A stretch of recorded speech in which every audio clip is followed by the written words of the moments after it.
gusto como siempre poder saludarles, bienvenidos entre todos, hoy para platicar del balance sobre el primer coloquio nacional de paridad, el empoderamiento de la mujer en la política. ¿De qué se trata en la vida real? ¿Qué quiere decir esto? Hoy estaremos platicando aquí del tema, así que bienvenidos, muy buenas noches.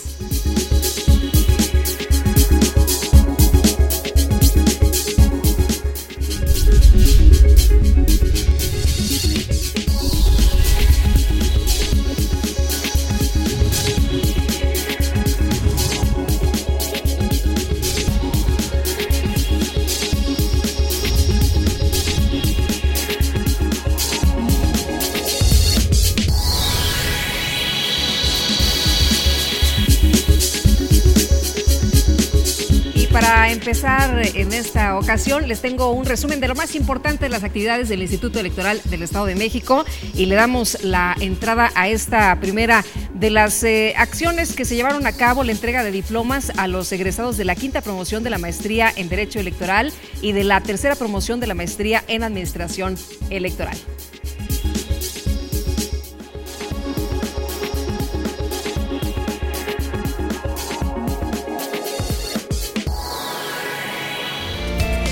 Teniendo como sede el auditorio del Instituto Electoral del Estado de México, se efectuó la ceremonia de fin de estudios de grado de la tercera promoción de la maestría en Administración Electoral y de la quinta promoción de la maestría en Derecho Electoral 2013-2015, en donde a las alumnas y alumnos que concluyeron satisfactoriamente con este ciclo de estudios, se les hizo entrega del diploma respectivo y se les conminó a aplicar sus conocimientos en el marco de sus responsabilidades profesionales, en aras de coadyuvar a fortalecer nuestro régimen democrático. Otra de las acciones importantes para que ustedes estén enterados, el Instituto Electoral del Estado de México convoca a participar en el cuarto concurso de pintura infantil que se llama Pinceladas por la Democracia. La convocatoria se encuentra publicada en la página de internet del instituto, que es iem.org.mx.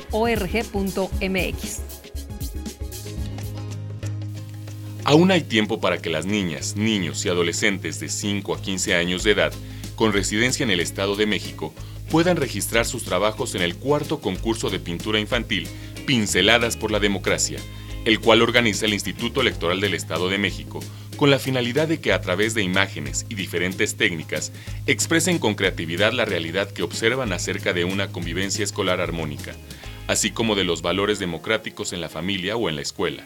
El plazo para registrar trabajos vence el 30 de octubre. Bueno, y también en el Centro de Formación y Documentación Electoral del IEM se inauguró una exposición con el título de Expedientes Abiertos, una obra del artista visual Ludmila Rosales. Vamos a verlo. Como parte de las actividades que impulsa el Instituto Electoral del Estado de México, en el marco de los actos relacionados con el Día Internacional para la Eliminación de la Violencia contra la Mujer, en las instalaciones del Centro de Formación y Documentación Electoral del IEM, se inauguró la exposición Expedientes Abiertos,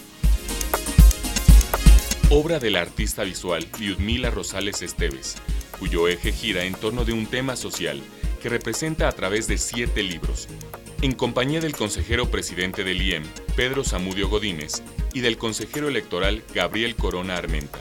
Correspondió a la consejera electoral Natalia Pérez Hernández realizar el corte de listón para declarar inaugurada esta exposición, que estarán abiertas al público hasta el 23 de octubre.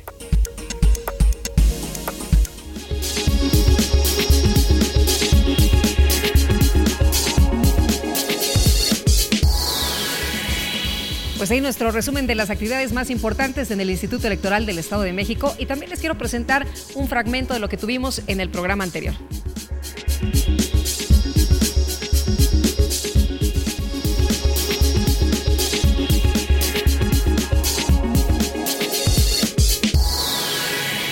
nuestro programa anterior platicamos con Roberto Duque Roquero, quien nos comentó sobre una nueva herramienta llamada Violómetro Constitucional que mide las irregularidades en las que incurren los legisladores al no aprobar las leyes a tiempo. El Violómetro Constitucional, ¿qué es esto? Platícanos. Pues es un instrumento, una serie de instrumentos en realidad, Lupita, digitales, en donde se puede ver en tiempo real las violaciones constitucionales que cometen nuestros diputados y nuestros senadores en el Congreso de la Unión. Es una página de internet, fundamentalmente, es la principal herramienta, y tiene una serie de relojes. Cada una de las violaciones constitucionales en que incurren estos legisladores cuando incumplen sus plazos, pues están ahí reflejadas con un reloj que incluso con un segundero va mostrando en tiempo real, en vivo, estas violaciones constitucionales. No es muy grato, Lupita, de ver, porque es pues todas estas irregularidades y este conjunto de anomalías en las que incurren los encargados en México de hacer nuestras leyes. La doctora María Marván, en la presentación del violómetro constitucional que tuvimos hace unos días en el Instituto de Investigaciones Jurídicas de la Universidad Nacional, fíjate que ella se dio a la tarea, Lupita, de sumar pues todas las violaciones constitucionales y el tiempo en el que han incurrido. Y resulta que suman 47 años. Si quieres ver el programa completo, te invito a entrar a la página del instituto, que es www.iem.org.mx.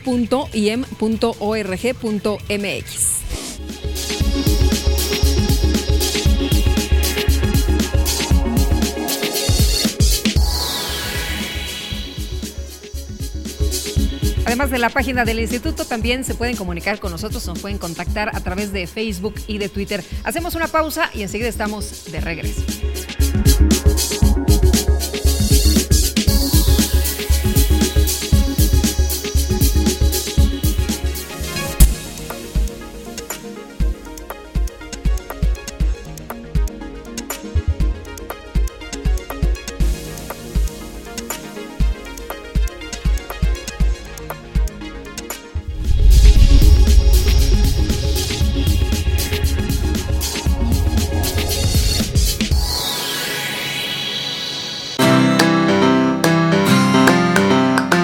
Tomaste el tiempo. A ti que participaste. A ti que nos diste tu confianza. A ti que te informaste para ejercer tu derecho. A ti que decidiste para hacer del 7 de junio un día especial. Y te diste un tiempo para el futuro de nuestro estado. A ti que votaste. Gracias. Hay decisiones que solo dependen de ti. IEM, Instituto Electoral del Estado de México.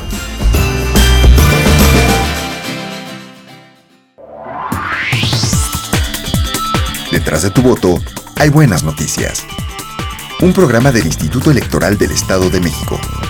Síguenos a través de www.ieem.org.mx y por Uniradio 99.7 FM. Todos los miércoles a las 13 horas. IEM, Instituto Electoral del Estado de México.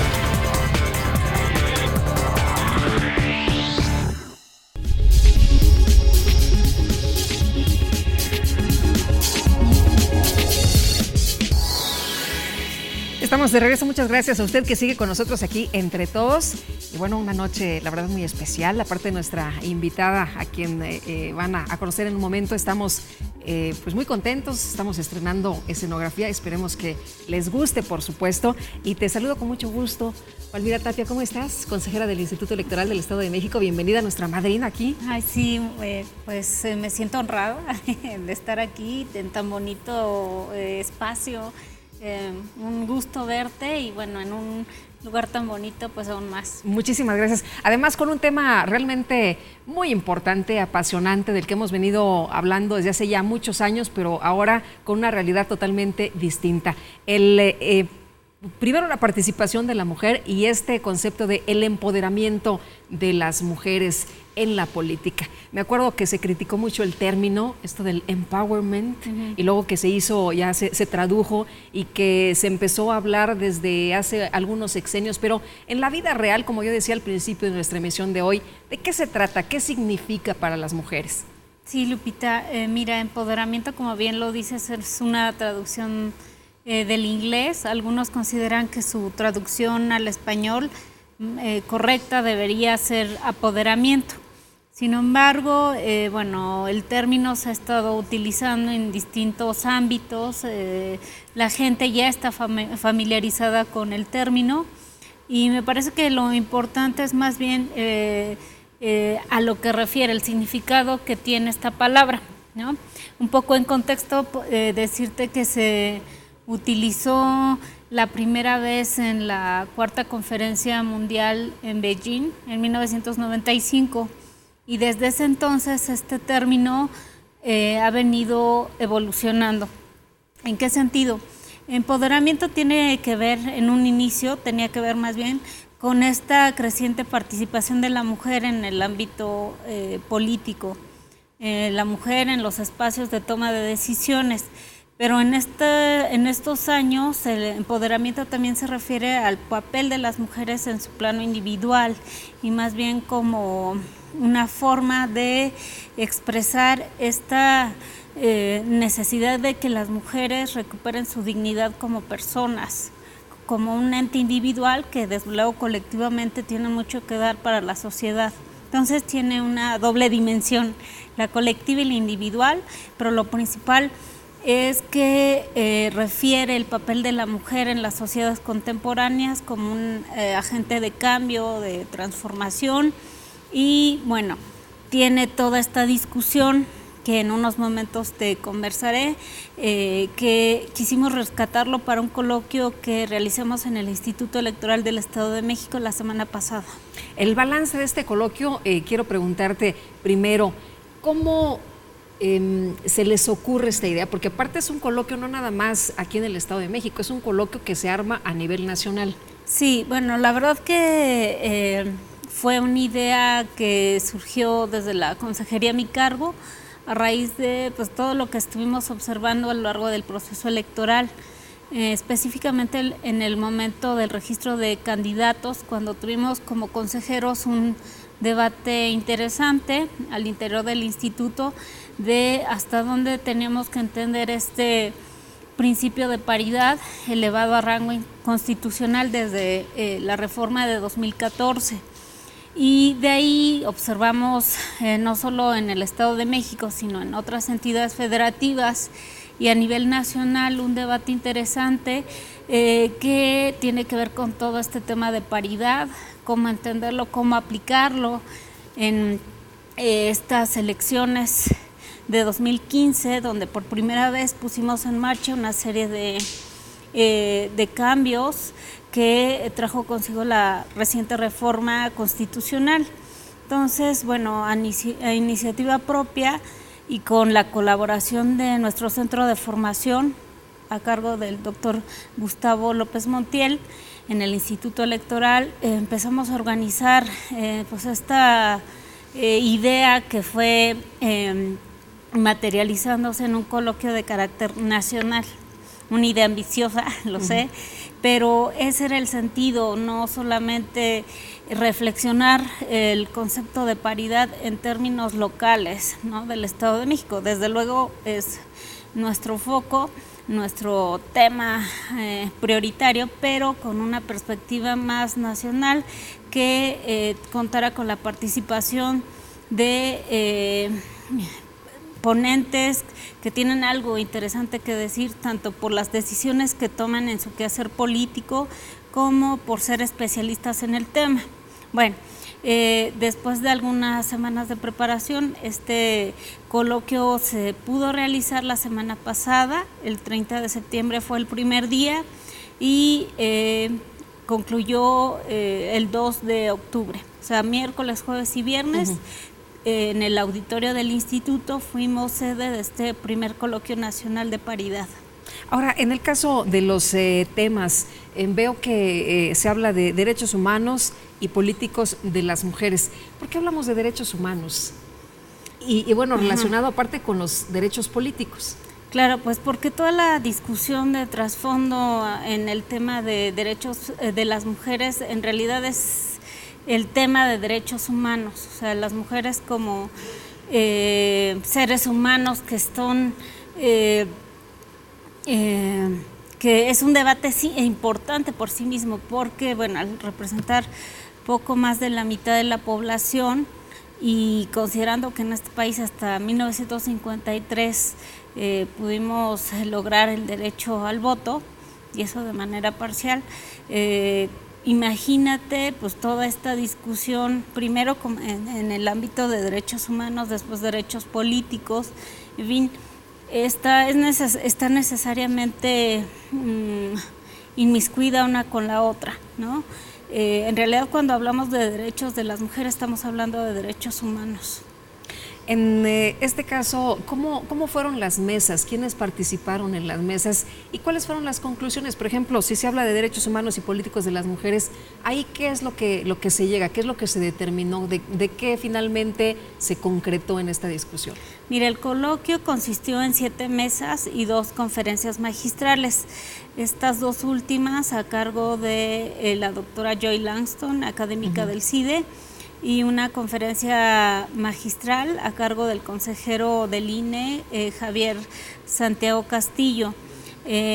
Las 7 mesas tocaron distintos puntos que a nuestra consideración recogen este tema de paridad y nos permiten en términos generales una reflexión de cuál es la situación actual de las mujeres, tomando sobre todo como referencia la elección de 2015.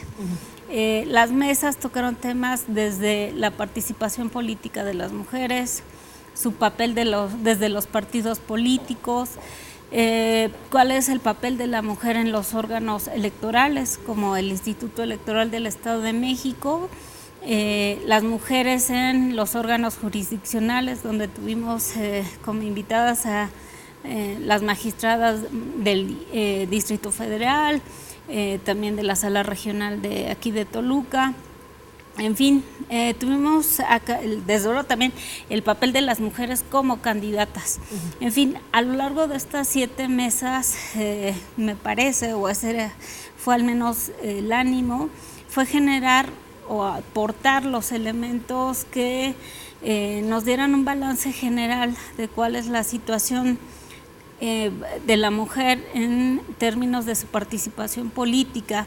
Desde luego el empoderamiento, como ya te decía y como empezamos esta plática, es un término complejo que incluye diversas aristas y estoy consciente que pues este ámbito político o electoral solamente es una de ellas. Hay otros ámbitos donde la mujer también tiene mucho que dar, ¿no? Y podríamos analizarlo en otros coloquios, pero al menos la intención de fue hacer esa revisión, y me parece que los ponentes, que fue un abanico plural, amplio, desde académicas de la UAM, de la UAM, del CIDE, políticas, también era muy interesante e importante para nosotros escuchar de viva voz de las mujeres que ejercen el poder, pues cuál es su análisis de lo que está pasando. Ahí tuvimos la participación de legisladoras de la actual legislatura, Patricia Durán, Arely Hernández, Raimundo Guzmán, en fin, no quisiera decir los nombres porque sí fueron 7 mesas y diversos ponentes, que seguramente se me olvidará alguno. Estuvieron también senadoras. Mencionas nombres de mujeres que han estado con nosotros en estas mesas que hacemos de discusión, de mujeres que ahora con este nuevo marco jurídico, este 50-50, con esta situación distinta, pues han podido tener acceso al poder. Sí, eso fue lo más interesante de las cosas que puedo rescatar del coloquio. Escuchar directamente de las mujeres que están como actores, ¿no?, dentro de la arena política, pues cómo les ha beneficiado o no este tema de cuotas de mujeres en sus partidos. Y pues escuchamos reflexiones e incluso vivencias hasta personales de cómo han vivido sus trayectorias políticas a la luz de este tema de las cuotas, que muchas veces, y como sabes, pues hay una discusión respecto a qué tanto una democracia es compatible con este tema de cuotas, o qué tanto este tema debemos seguir privilegiándolo por encima de un tema de méritos. En fin, fue una discusión riquísima. Me imagino. Sí. Y bueno, también tuvimos la participación. Porque esa discusión es eterna, ¿no? Me parece a mí. Méritos o cuotas. Sí. Y mucho todavía se discute de, sí, claro, por el simple hecho de ser mujer, entonces ya le toca. Sí, y algo que refería a una de nuestras ponentes es generalmente cuando las mujeres llegan a ciertos cargos de poder o a ciertos puestos de poder, el cuestionamiento es, bueno, ¿qué méritos tiene? ¿Qué ha hecho para lograrlo? Cuando no es así cuando llegan los hombres, es como que se da por sentado que llega porque tiene los méritos. Es un picudo, ¿no? Es profesional, se merece el puesto. Exacto. Bueno, también tuvimos la participación de la senadora Marta Tagle, que nos dio, como sabes, es una mujer que combativa, luchona.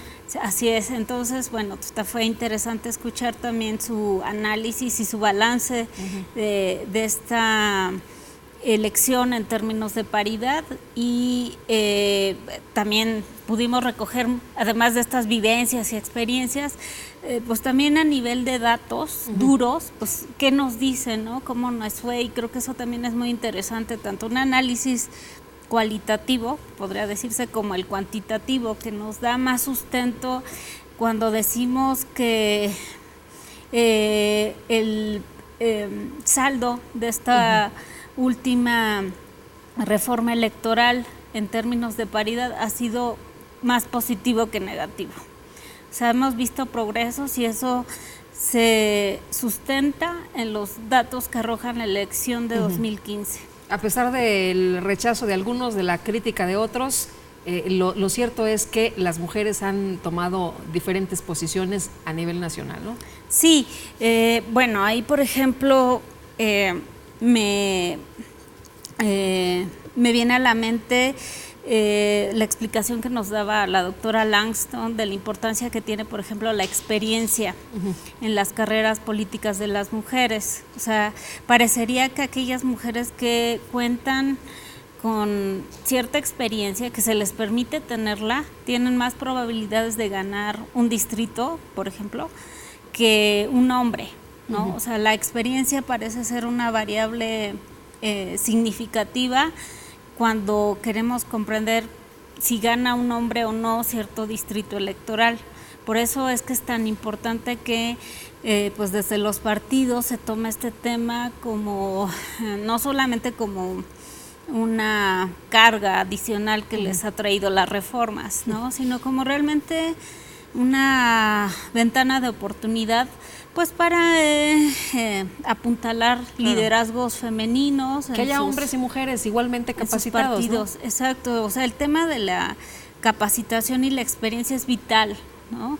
Por eso es tan importante que, por ejemplo, a nivel municipal, donde se ven los retos más importantes, todavía seguimos teniendo un déficit, por ejemplo, en el número de mujeres ocupando alcaldías. ¿Me permites? Vamos a hacer una pausa, claro, y regresamos con este tema para que lo platiquemos amplio y tendido, como dicen por ahí. Vamos a una pausa, si nos permite, y regresamos de inmediato.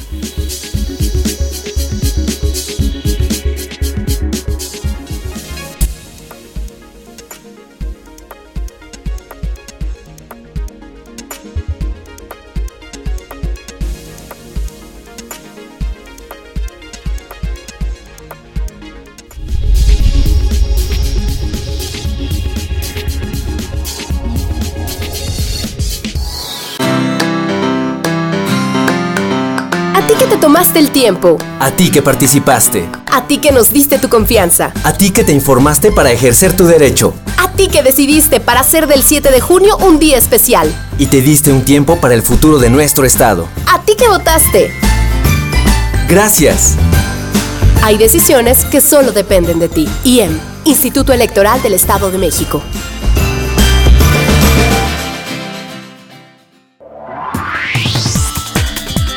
Detrás de tu voto hay buenas noticias.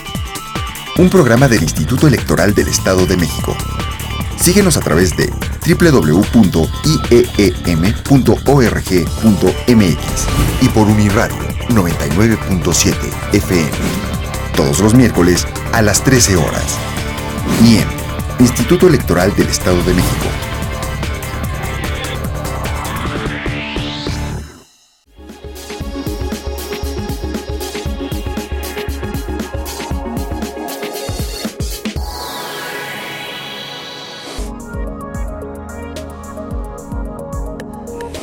mayor concientización de lo que valemos como mujeres, de creernos que somos capaces de estar en un puesto público, de tomar decisiones, de seguirnos preparando. Creo que falta la voluntad de nosotras mismas, tener firmeza en nuestras decisiones. Oportunidades, leyes que impulsen esta participación, porque me queda claro que voluntad, capacidad, conocimientos en las mujeres existen. Más que hiciera falta alguna situación, es un acto generacional, ¿no? Las mujeres de hoy en día les toca vivir esta situación en la cual ya son partícipes de la vida pública nacional. Creo que el unirnos, el hacer un equipo, un poco de preparación, seguirlas capacitando y hacerlas entender que las mujeres no estamos para servir a los demás, somos igual que cualquier ser humano y que de esa manera tenemos que integrarnos en todos los problemas sociales, culturales, políticos.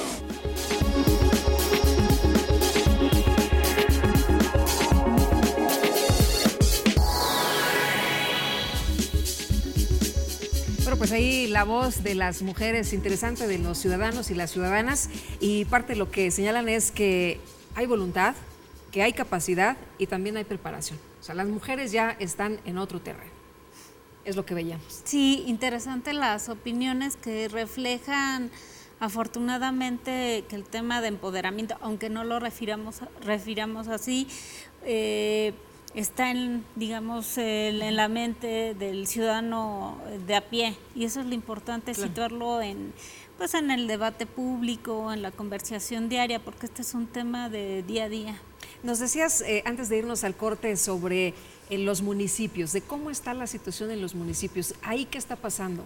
Sí, Lupita, te decía yo que parece ser que en el ámbito local todavía subsisten los retos más importantes en términos de paridad. O sea, si comparamos lo que pasa en los congresos locales y en la Cámara Federal, vemos un crecimiento importante. Después de 2015 pasamos de 37% de mujeres a 42%, nada despreciable, 5 puntos porcentuales más. En la legislatura mexiquense también los resultados son positivos, pasamos de un 17% de legisladoras a 37%, o sea, se duplicó, un poco más del doble de lo que había de mujeres en la anterior legislatura. Eso es una excelente noticia. Y a nivel de entidades federativas también vemos un crecimiento importante. En estados, por ejemplo, como Quintana Roo, donde no había mujeres legisladoras, ni una, ahora ya tenemos una paridad en su Congreso. A lo que me voy es que los datos nos refieren que sí hubo un avance significativo en términos de las legislaciones locales y la federal. Eso en términos muy generales. Pero en el ámbito del municipio es ahí donde los progresos son menos evidentes. En el Estado de México, de 125 ayuntamientos que tenemos, solo el 21 serán encabezados por mujeres. Y a nivel nacional también las cifras, siguen esta tendencia. Pero ahí, ¿qué pasa? ¿No participaron las mujeres? ¿No se les permitió participar o no ganaron las mujeres? Pues mira, tiene que ver con una interpretación de el principio de paridad que ya hemos referido en esta vez y otras que he tenido oportunidad de estar aquí. Tiene que ver con una interpretación que hicieron algunos institutos locales de hasta dónde aplicar este principio para obligar a los partidos a la llamada paridad horizontal, es decir, colocar mujeres en la misma proporción que hombres en todas las presidencias municipales, ¿sí? Esto en algunos estados sí fue objeto de, bueno, sus institutos electorales respectivos tomaron el acuerdo en ese sentido, que sí era obligatoria esta paridad horizontal, acuerdos que fueron combatidos en los tribunales. Algunas de estas decisiones fueron validadas por los tribunales, en otras situaciones no, por la cercanía de la elección, como fue en el caso del Estado de México. Al final de cuentas, no fue obligatorio en todos los estados que los partidos propusieran el mismo número de candidatas, mujeres y hombres, para presidencias. Y cuando no es obligatorio, ya sabemos qué pasa, ¿no? Cuando hay a tu consideración, entonces pues consideran que las mujeres no van. Y eso por un lado. Por el otro, también tiene que ver, bueno, con las dinámicas internas de los partidos. Los datos nos dicen que sí hay mujeres, por ejemplo, ocupando regidurías o a nivel de síndicos, ¿no? Pero hay, digamos, una barrera no material, desde luego, que está impidiendo a estas mujeres que logran cierta experiencia en otros puestos, de otras figuras del ayuntamiento, brincar a la candidatura por la presidencia municipal.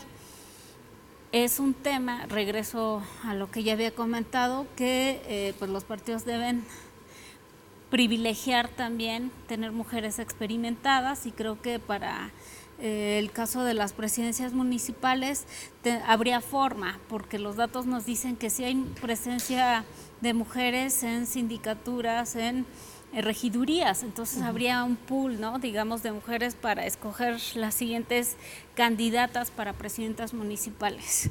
Muy bien. Entonces, sí hay mujeres y lo único que falta es que haya igualdad, ¿no? Volvemos a lo mismo. Y mira, esto es previsible que va a cambiar en las siguientes elecciones, porque las decisiones que ha venido tomando el tribunal, la observamos, por ejemplo, en una jurisprudencia que nos dice que será obligatorio para las siguientes elecciones. De hecho, ya lo fue para el estado de Chiapas, esta paridad horizontal.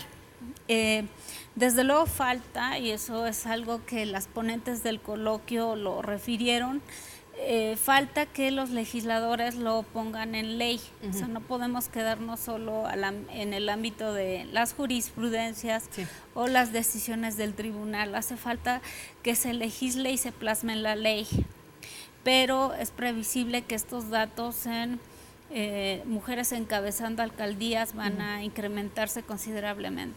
Pues es otra de las buenas noticias que nos has traído esta noche, Palmira. Y vamos a los contextos, y en esta ocasión el maestro Paul Valdés, de Parámetro Investigación, es quien participa.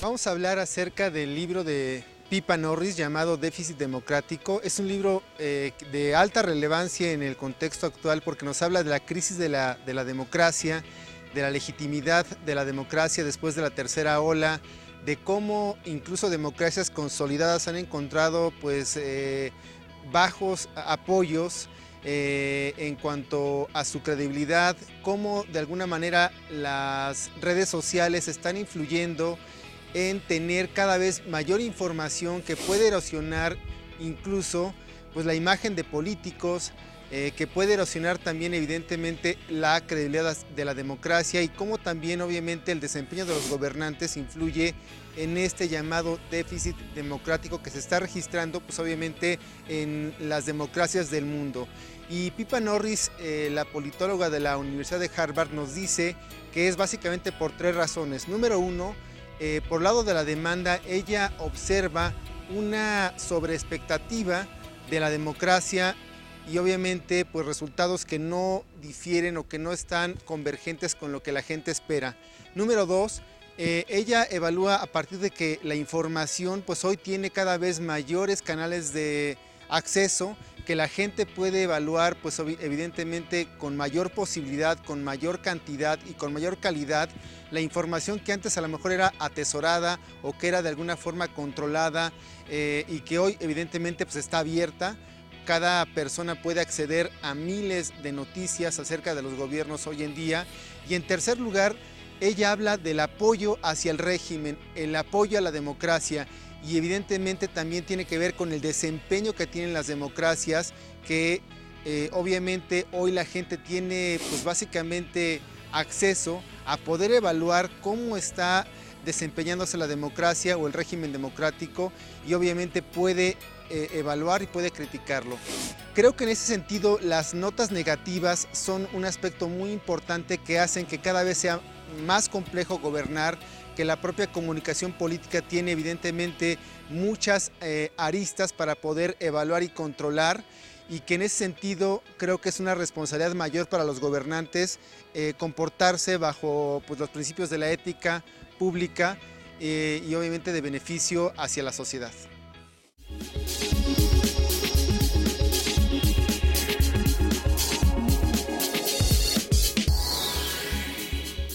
Muchas gracias al maestro Paul Valdés, quien también es investigador de la Facultad de Ciencias Políticas de la UAM. Y bueno, parte de lo que comentábamos, Palmira, hace unos momentos, es los partidos políticos y las mujeres, el poder de las mujeres, su influencia en los partidos políticos. ¿Realmente se ha alcanzado esta dimensión? ¿Las mujeres han logrado escalar y tener puestos importantes? Sabemos de mujeres que han alcanzado la dirigencia de sus partidos, mujeres muy reconocidas a nivel nacional en la política, pero ¿es así a otros niveles? Sí, mira, es un tema que también se mencionó en el coloquio. Lo que refieres es cierto, en todos los partidos podemos ubicar ayer y hoy mujeres como ocupando puestos importantes, pero son más bien esto que se llama mujeres símbolo, o sea, no es la generalidad de lo que pasa en los partidos. Y eso nos lo refería una de las ponentes, que a nivel estatal, en las dirigencias estatales, si observamos los tres partidos más grandes, vemos que el porcentaje de mujeres ocupando estos puestos importantes de toma de decisión en las dirigencias no pasa del 30% en promedio. Esto que te refiero, bueno, es un reto importante también, ¿no? Que si lo trasladamos a otros ámbitos que también se refirieron en el coloquio, por ejemplo, el tema de paridad en las dirigencias estatales, como ya lo dije, en los órganos jurisdiccionales. ¿Qué pasa en los tribunales, no? Una crítica constante que he escuchado es, bueno, los tribunales resuelven a favor de la paridad cuando en su integración no se refleja esta composición paritaria. Entonces también sería necesario trasladar este tema de cuotas a otros ámbitos. En fin, es un debate interesante. Ciertamente, si vemos los datos, hay ciertos déficits en la participación de las mujeres en el sector público, por ejemplo, en las carteras de gobierno. También se refirió en el coloquio, bueno, ¿cuántas mujeres ocupan puestos a nivel Secretaría de Estado, ¿no? A nivel estatal y a nivel nacional? Son pocos. Así es, y es un debate inacabado, está en proceso de, bueno, ¿cuál es el siguiente paso para este tema de paridad? Aunque se han hecho esfuerzos, ¿no? En algunas administraciones se han hecho esfuerzos porque sea prácticamente la mitad y la mitad, aunque, bueno, de pronto se vuelve a hacer nombramientos y vuelven a quedar en la mayoría hombres, ¿no? Pero eso más bien es coyuntural y, digamos, no ha quedado como una norma o parte de la cotidianidad, o sea, más bien lo que parecería que nos dice es que es necesario tener este debate pues también en otros ámbitos y que no son menos relevantes. Por ejemplo, los institutos electorales como el del Estado de México. Sí, bueno, ahora la composición es distinta, como tú sabes, tomamos protesta en octubre del año pasado, esta nueva integración de consejeros en el Estado de México y cuya selección incluso también respondió a una cuota de género. Mi presencia es también una cuota de género que en su momento se consideró para el tema de nombramientos de los consejeros de estos llamados OPLES o organismos públicos locales. Lo cual pues se refleja en que actualmente al menos la mitad de la integración de todos los institutos locales, electorales locales, están integrados por mujeres, como es el caso del Instituto del Estado de México. Somos 3 mujeres consejeras y 3 hombres consejeros y el consejero presidente. Muy bien, pues ahí ya la conformación va siendo distinta, aunque como nos refieres tiene que ser ya una cuestión generalizada, ¿no? En diferentes sectores. Vamos a tener que hacer una pausa y regresamos de inmediato entre todos, así que la invitación para que siga con nosotros.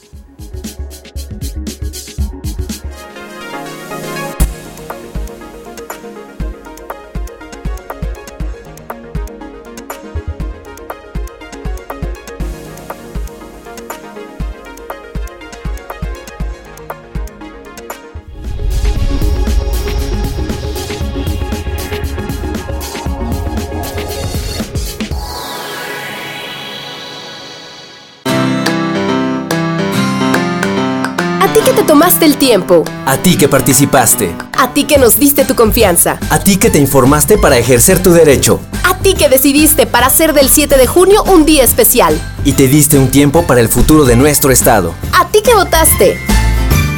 Gracias. Hay decisiones que solo dependen de ti. IEM, Instituto Electoral del Estado de México.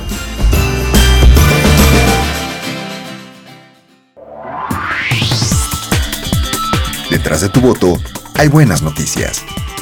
Un programa del Instituto Electoral del Estado de México.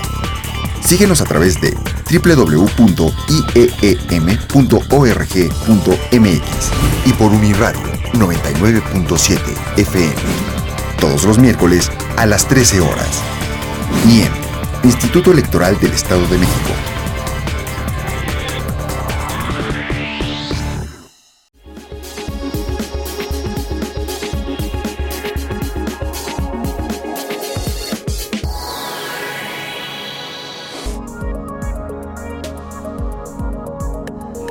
Lo que hace falta es mayor educación, mayor apertura, hace falta también que más conciencia de de toda la sociedad para que la participación sea y fortalezca la democracia. Que realmente se haga efectiva la división, ¿no? Porque supuestamente tiene que haber candidatos tanto mujeres como hombres, pero en la realidad no es aplicado, ¿no? Que se nos dé la oportunidad de participar y sobre todo de que conozcan hasta dónde somos capaces. Tanto hombres como mujeres tomen las decisiones que afecten o mejoren al país. Específicamente que se decidan, que se visualicen, vean si verdaderamente cubren los requisitos para el espacio donde ellas aspiran y si ven que los cubren, pues que se decidan a participar. Pues yo creo que no solo en la política, yo creo que todo viene desde la familia. Lo que se necesita es que las mujeres hagan un verdadero trabajo, es decir, que se haga un trabajo constante, ese es el trabajo, una lucha diaria para que las mujeres realmente podamos tener un lugar dentro de la política.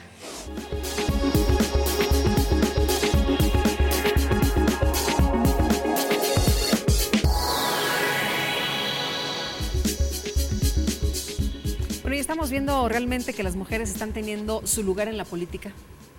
Sí, en términos generales el balance nacional es positivo, nos lo dicen los datos, como ya te decía, desde la introducción del tema de cuotas, por ahí del año 1996, cuando fue apenas una recomendación a los partidos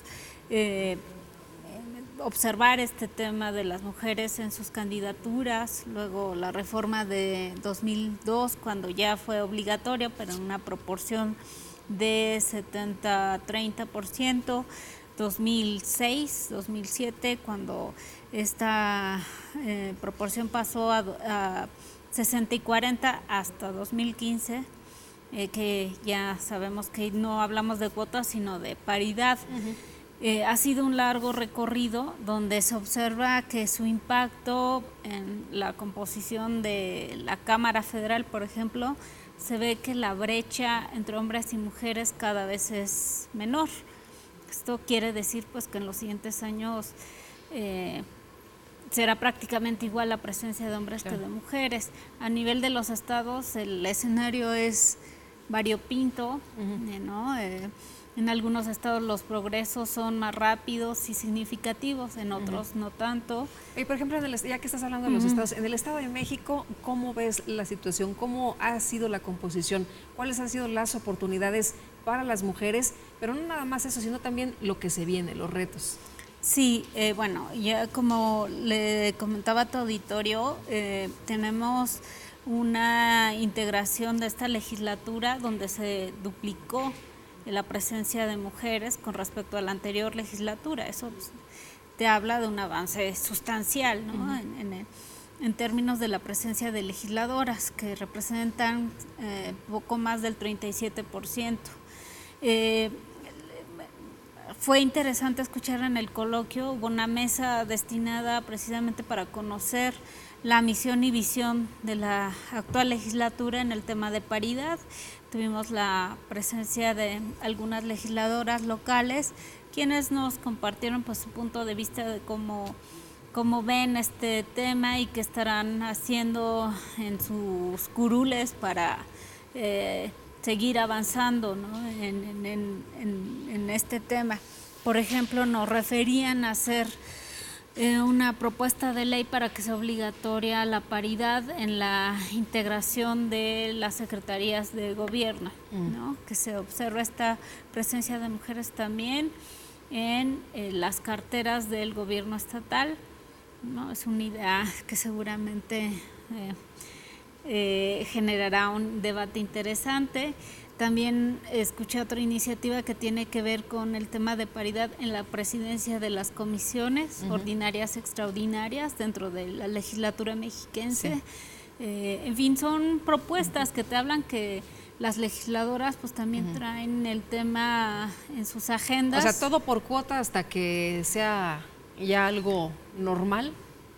Mira, pues es no sin debate y sin polémica, claro, ¿no? Pero también es cierto que solo así se ha podido avanzar en pues sí, porque si no, no estaríamos viendo esta composición que nos estás comentando, ¿no? Sí, exacto. Nos hubiéramos tardado un poquito más. Sí, no ha sido fortuita. Y si ves a lo largo del tiempo, este tema de las cuotas y estas fechas que les refería a 1996 es realmente un parteaguas. Si lo vemos a lo largo del tiempo, es un parteaguas donde vemos que esta brecha es cuando más se empieza a cerrar. Los datos hablan por sí mismos y nos dicen pues que los resultados están ahí y de otra manera no sé qué hubiera pasado, pero creo que muy difícilmente llegaremos a los resultados que hoy tenemos si no hubiera estas disposiciones ahora en la Constitución, el tema de paridad, en el tema de candidaturas. Faltan otros espacios, pues desde luego, pero es un debate no sencillo, nadie dijo que lo sería, y seguramente lo que sigue es precisamente ver esta discusión en otros ámbitos, en los órganos jurisdiccionales, en secretarías de Estado, en fin, es un tema que no será fácil tratarlo, pero también los resultados ya tenemos en el ámbito electoral que nos dice pues que sí sirven y están ahí a la luz de todos. ¿Para qué va a servir este primer coloquio? ¿Qué se va a desprender de lo que se dijo ahí y de las conclusiones a las que se llegó? Mira, pues el coloquio creo que sus resultados deben medirse en términos de pues la reflexión que hubiera generado en la gente que pudo acudir al auditorio o escucharlo a través de internet, a través de nuestra página del instituto. También estará disponible en YouTube, por si alguien está interesado en seguir alguna de estas mesas. Simplemente propiciar estos espacios de discusión, ¿no? hubo entre el auditorio, en los momentos de preguntas a los ponentes, se reflejó en buena medida el estado de ánimo de la opinión pública. ¿A qué me refiero? Hubo opiniones favorables, desde luego, con este tema de cuotas, hubo otras que no, pero de eso se trata, de abrir estos espacios a la discusión pública y entender un poco más el tema de paridad, porque también fue un tema interesante que salió en alguna de las mesas, que lamentablemente muchas mujeres que están interesadas en la política o que incluso ya están dentro de la política desconocen hasta dónde es el alcance de estas reformas. O sea, el tema de paridad horizontal.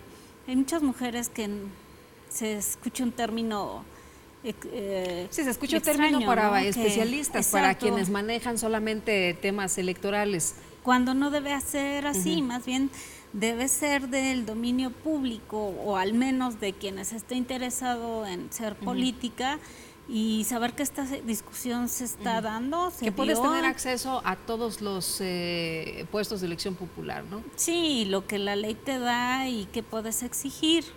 Esto es un tema de conocimiento, y creo que este tipo de foros pues propician esos espacios para hacer público esta información, este conocimiento, que si no se conoce, pues no se le saca el provecho necesario. ¿Crees que nos faltan muchas cosas por hacer, pero que vamos en el camino correcto? Lo diría así, en los términos que lo has expresado, Lupita. Efectivamente, nos faltan muchos aspectos que cubrir. Creo que la discusión cada vez es más sofisticada. Quiero decir, cada vez es más en detalles. Por ejemplo, lo vimos ahora con este tema de paridad horizontal. Ya lo hemos visto en el término, por ejemplo, que tanto el suplente como el propietario deberían ser del mismo género, o este tema de distritos ganadores, una discusión súper interesante que tiene que ver que las mujeres sean puestas en estas proporciones, 50%, pero además que los partidos cuiden que se coloquen en candidatos que realmente sean factibles de ser ganados, porque de nada sirve que te ubiquen en un distrito perdedor, ¿no? Eso, tus probabilidades de éxito cubres la cuota como partido político, pero mandas a las mujeres a puestos donde difícilmente van a ganar, ¿no? Sí, a distritos perdedores. Esa era una fórmula que se usó, pero ya no es permisible. Entonces, bueno, se han sido muchos cambios que han ido, digamos, fortaleciendo este camino hacia la paridad, y como meta, pues lo deseable es que prescindamos de estas cuotas en otros ámbitos, y más bien la discusión se centre en los méritos, que lleguen los mejores con independencia si eres hombre o mujer. Muy bien. Palmira, como siempre, aprecio mucho que puedas platicar con nosotros aquí en el estudio, con nuestros amigos del auditorio. Muchísimas gracias. Gracias, Lupita, lo aprecio más yo. Me permite platicar con tu auditorio, y un gusto estar aquí nuevamente. Gracias. Muchas gracias, muy buenas noches. Y muy buenas noches también a usted. Le deseo que tenga una muy buena semana, que descanse, que la pase muy bien.